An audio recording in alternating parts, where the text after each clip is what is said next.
I am Steve. Well, that's the statement of the year.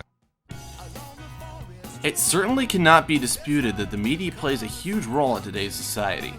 If you were to go up to any person and ask them about their favorite television show, channel, or movie, chances are they would have an answer ready to go. What most people may not be aware of, though, is that since the advent of media, it has had an incredibly large impact upon American politics. Take, for instance, the election of 1960. During this election, Senator John Kennedy and former Vice President Richard Nixon were both virtually deadlocked in the race for president. John F. Kennedy, Richard M. Nixon, Campaign 60, the election night, part of A&E's presentation of the closest presidential campaign in modern history. During the 1960s, America had also been seeing a rise in the use of television. So when both candidates were asked to participate in the first ever televised debate, they accepted. This debate was held on September 26, 1960, with little over 1 month left before the election. During this debate, viewers were presented with a clean, confident-looking Kennedy and an unkempt Nixon.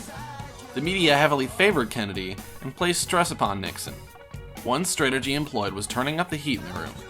This made Nixon appear sweatier and also made him look as though he was nervous. They also targeted Nixon's quote-unquote bad knee by asking both candidates to stand when addressing a question.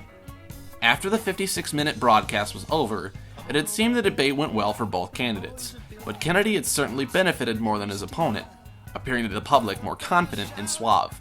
As I said at the beginning, the question before us all, that faces all Republicans and all Democrats, is, can freedom in the next generation conquer, or are the communists going to be successful? That's the great issue. Interestingly enough, a survey conducted the day after the debates revealed that those who had viewed the debate on television were convinced that Kennedy had won, whereas those who had heard the debate over the radio were convinced that Nixon had won. The power of the image brought to the American people was so powerful that it was able to completely change the people's perspective on the debate itself and who won. So what was the significance of this debate? For one, it certainly helped Kennedy seize momentum in the election, and greatly helped him in his effort to win. Also, this was the first time a presidential race was affected by personal image. Americans saw Kennedy as a very youthful and spirited person, and that influenced their votes in the election. Lastly, it showed the power of an image. Without taking the opportunity to have this debate televised, people unanimously would have claimed that Nixon had won.